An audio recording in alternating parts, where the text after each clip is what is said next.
পুলিশের সাবেক মহাপরিদর্শক ও র্যাবের সাবেক মহাপরিচালক বেনজির আহমেদের পরিবারের সদস্যদের দেশে বিদেশে নামে বেনামে রয়েছে শত শত কোটি টাকার সম্পদ। দেশের শীর্ষস্থানীয় গণমাধ্যম কালের কণ্ঠ গত 31শে মার্চ বেনজিরের ঘরে আলাদিনের চেরাগ শিরোনামে বেনজিরের অবৈধ সম্পদ নিয়ে অনুসন্ধানমূলক প্রতিবেদন প্রকাশ করেছিলেন। সে সময় সংবাদটি ছিল টক অব দ্য টাউনে। বনের জমিতে বেনজিরের রিসোর্ট নামে প্রতিবেদনে দ্বিতীয় পর্বও প্রকাশ করেছে কালের কণ্ঠ। কালের কণ্ঠের প্রতিবেদনে বলা হয়েছে, বেনজির আহমেদের দামি ফ্ল্যাট, বাড়ি আর ঢাকার কাছেই দামি এলাকায় বিঘার পর বিঘা জমি। দুই মেয়ের নামে বেস্ট হোল্ডিংস লিমিটেড ও 5 তারা হোটেল লা মেরিডিয়ানে রয়েছে 2 লাখ শেয়ার। পূর্বাচলে রয়েছে 40 কাঠার সুবিশাল জায়গা জুড়ে ডুপ্লেক্স বাড়ি, যার আনুমানিক মূল্য কমপক্ষে 45 কোটি টাকা। একই এলাকায় আছে 22 কোটি টাকা মূল্যের আরও 10 বিঘা জমি। দেশের এক শীর্ষ গণমাধ্যম কালের কণ্ঠ বেনজিরের অবৈধ সম্পদ নিয়ে অনুসন্ধানমূলক প্রতিবেদন প্রকাশ করেছে। প্রতিবেদনে বলা হয়েছে, এই বিপুল সম্পদের মালিক পরিবারের কর্তা পুলিশের সাবেক আইজি ও র্যাবের সাবেক ডিজি বেনজির আহমেদ 34 বছর 7 মাসের দীর্ঘ চাকরি জীবনে সরকারি বেতন ভাতা বাবদ মোট আয় করেছেন 1,84,89,200 টাকা। এর বাইরে পদবি অনুযায়ী পেয়েছেন আনুষঙ্গিক সুযোগ সুবিধা। 2011, 12, 14 ও 2016 সালে পেয়েছেন বাংলাদেশ পুলিশ মেডেল। অবসরে যাওয়ার আগে 2021 সালে ভূষিত হন শুদ্ধাচার পুরস্কারেও। 2022 সালে 30শে সেপ্টেম্বর অবসরে যাওয়ার পর বেরিয়ে আসে সাবেক এই পুলিশ কর্তার থলের বিড়াল। কালের কণ্ঠের প্রতিবেদনে আরও বলা হয়েছে, সুকৌশলী বেনজির আহমেদ নিজের নামে কোনো সম্পদ করেননি, করেছেন তার স্ত্রী ও 2 মেয়ের নামে। গোপালগঞ্জে Savannah farm products, Savannah agro limited, Savannah natural park, Savannah eco resort, Savannah country club বানিয়েছেন Benazir Ahmed. Best holdings limited নামের একটি কোম্পানিতে বড় মেয়ে ফারহিনের নামে 1 লাখ আর ছোট মেয়ে তাসিনের জন্য কেনা হয়েছে আরও 1 লাখ টাকার শেয়ার। গণমাধ্যমটি জানান, 20 কোটি টাকা অনুমোদিত মূলধনধারী সাভানা অ্যাগ্রো লিমিটেডের পরিচালক 3 জন, 10টি শেয়ারধারী স্ত্রী জিসান মির্জা চেয়ারম্যান, সমপরিমাণ শেয়ারের অধিকারী 29 বছর বয়সী বড় মেয়ে ফারহিন রিশতা বিনতে বেনজির এমডি আর মাত্র 24 বছর বয়সী ছোট মেয়ে তাসিন রাইসা বিনতে বেনজির আছেন পরিচালক হিসেবে। প্রাপ্ত তথ্যের সত্যতা নিশ্চিত করতে সরেজমিনে যায় কালের কণ্ঠ। সেখানে দেখা গেছে 20 কোটি নয়, সাভানা অ্যাগ্রো রয়েছে কয়েকশো কোটি টাকার বিনিয়োগ ও ব্যবসা। ঢাকা মাওয়া এক্সপ্রেস ওয়ের ধারে ভাঙা চৌরাস্তা থেকে টেকেরহাট হয়ে সামনে এগুলেই গোপালগঞ্জের শাহপুর ইউনিয়নের বৈরাগীটোল গ্রাম। নিভৃত এ গ্রামের মাঝে গড়ে তোলা হয়েছে সাভানা ইকো রিসোর্ট নামে এক আভিজাত ও দৃষ্টিনন্দন পর্যটন কেন্দ্র, যেখানে এক রাতে থাকতে গুনতে হয় অন্তত 15,000 টাকা। রিসোর্টের ভেতরে ঘুরে দেখা যায় একই সঙ্গে প্রাকৃতিক সৌন্দর্য আর হাতে গড়া আভিজাত্যের অপরূপ মিশেল। বিশাল আকৃতির 15টি পুকুরের চারপাশে গার্ডওয়াল, দৃষ্টিনন্দন ঘাট, পানির কৃত্রিম ঝর্ণা ও আলোর ঝলকানি। পার ঘেঁষে রয়েছে বিলাসবহুল ডুপ্লেক্স কটেজ। বিদেশি শিল্পীদের নিপুণ হাতে তৈরি হয় এসবের স্থাপত্য নকশা। কটেজের ভেতর থেকে পুকুর পর্যন্ত এমন পথ নির্মাণ করা হয়েছে যেখানে মাটিতে পা ফেলার প্রয়োজন নেই। সরাসরি কটেজ থেকে কাচে ঘেরা আবরণ পেরিয়ে পৌঁছানো যায় সানবাঁধানো ঘাটে। প্রায় 1400 বিঘা জমির উপর নির্মিত এই ইকো রিসোর্টের বিভিন্ন জায়গায় মাটি ভরাট করে বসানো হয়েছে কৃত্রিম পাহাড়। সাগরে কৃত্রিম ঢেউ খেলানো সুইমিং পুলও রয়েছে এখানে। আছে 1000-এর বেশি ভিয়েতনামি নারকেল গাছ সহ বিভিন্ন ফলফলাদি গাছ। রয়েছে উন্নত মানের সাউন্ড সিস্টেম সহ বিশাল আকৃতির কনসার্ট হল। দায়িত্বরত কর্মকর্তাদের সঙ্গে কথা বলে জানা যায়, একক পরিবারের জন্য বানানো এসব কটেজের পেছনে ব্যয় হয়েছে অর্ধ কোটি টাকারও বেশি। যুগলদের কাছে কটেজের চাহিদা বেড়ে যাওয়ায় রিসোর্টের ভিতরে এখন আরও 50টি কটেজ নির্মাণ করা হয়েছে। এসব জমির বিঘা প্রতি ক্রয় মূল্য ছিল 3 থেকে 8 লক্ষ টাকা।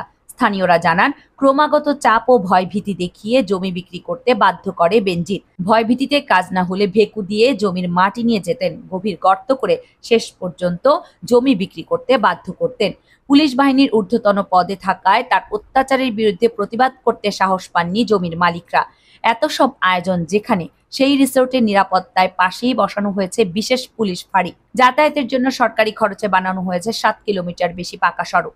প্রতিবেদনে আরও বলা হয়েছে, রাজধানী গুলশানে Rancon icon tower, lake view, lake view ভবনের 12-13 তলায় 8,600 বর্গফুটের বিশাল বিলাসবহুল ডুপ্লেক্স অ্যাপার্টমেন্ট রয়েছে বেনজিরের, যার বর্তমান বাজার মূল্য প্রায় 20 কোটি টাকা। এছাড়া রাজধানীর মগবাজার আদ্দিন হাসপাতাল সংলগ্ন ইস্টার্ন প্রপার্টিজের একটি বহুতল ভবনে 4,000 বর্গফুটের ফ্ল্যাট কিনেছেন বেনজির আহমেদ। রাজধানীর পূর্বাচলে ফারুক মার্কেটের পেছনের দিকে 17 নম্বর সেক্টরের 301 নম্বর রোডের জি ব্লকের 10 নম্বর প্লটের মালিক পুলিশের সাবেক এই আইজিপি। স্থানীয়রা বলছেন 10 কাঠা পরিমাণের এই প্লটের বর্তমান বাজার মূল্য প্রায় 22 কোটি টাকা।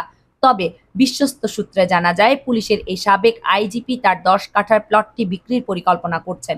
এরই মধ্যে বেশ কিছু ক্রেতার সঙ্গে আলোচনা চলছে বলে জানা গেছে। বেনজিরের দুর্নীতির ব্যাপারে জানতে চাইলে দুদক কমিশনার মোহাম্মদ জহুরুল হক কালের কণ্ঠকে বলেন, বেনজির আহমেদের বিরুদ্ধে ক্ষমতার অপব্যবহার করে জ্ঞাত আয় বহির্ভূত সম্পদ অর্জনের সুনির্দিষ্ট তথ্য প্রমাণ পাওয়া গেলে অবশ্যই অনুসন্ধান করা হবে। তবে এখানে বলে রাখা ভালো, কারো বিরুদ্ধে আইনানুগ ব্যবস্থা গ্রহণ করতে হলে পর্যাপ্ত সাপোর্টিং পেপারস আমাদের কাছে থাকতে হবে। তবে আত্মপক্ষ সমর্থনে বেনজির আহমেদ নিজের বিরুদ্ধে প্রকাশিত সংবাদকে অসত্য বলে দাবি করেছেন। পুলিশের সাবেক মহাপরিদর্শক বেনজির আহমেদ বলেছেন, আমার পরিবার ও আমার নামে অসত্য প্রকাশিত হয়েছে, তিলকে তাল বানিয়ে উপস্থাপন করা হয়েছে, যা উদ্দেশ্য প্রণোদিত ও মিথ্যাচার।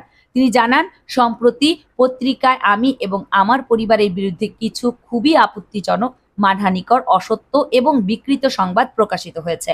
তিনি বলেন, আমরা প্রকাশিত 2 কিস্তির সংবাদের পুঙ্খানুপুঙ্খ পর্যালোচনা করেছি। এতে সব মিলিয়ে 45টি তথ্য, অভিযোগ এবং অপমানজনক বক্তব্য রয়েছে। তার মধ্যে 24টি তথ্য এবং অভিযোগ সম্পূর্ণ মিথ্যা এবং কল্পনাপ্রসূত। 2টি বিষয়কে 7 বার পুনরাবৃত্তি করা হয়েছে এবং 2টি তথ্যকে ভুল প্রেক্ষাপটে বিকৃতভাবে পরিবেশন করা হয়েছে।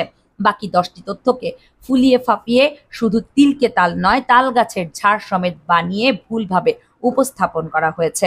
Desk report, KNR media.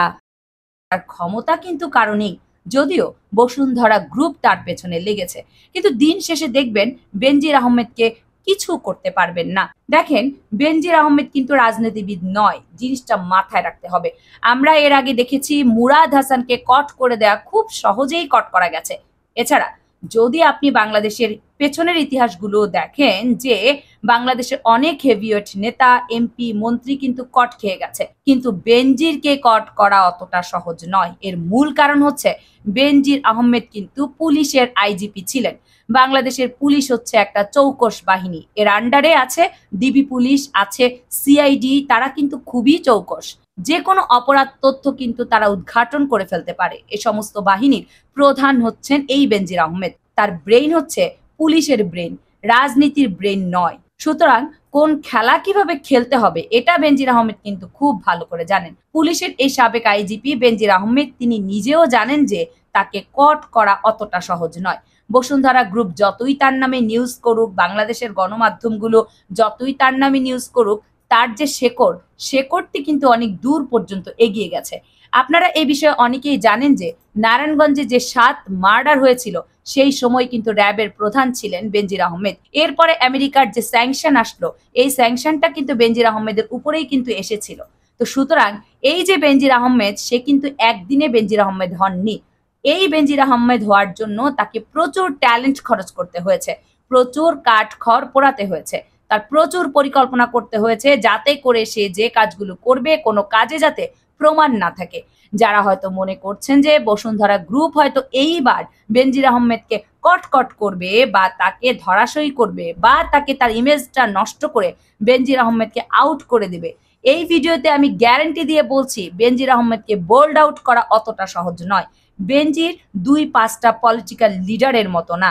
বেনজির আহমেদ পুলিশের প্রধান এবং খুবই চৌখস একজন ব্যক্তি, যিনি কোনো কাজ করলে ওইভাবে প্রমাণ থাকে না, থাকবে না।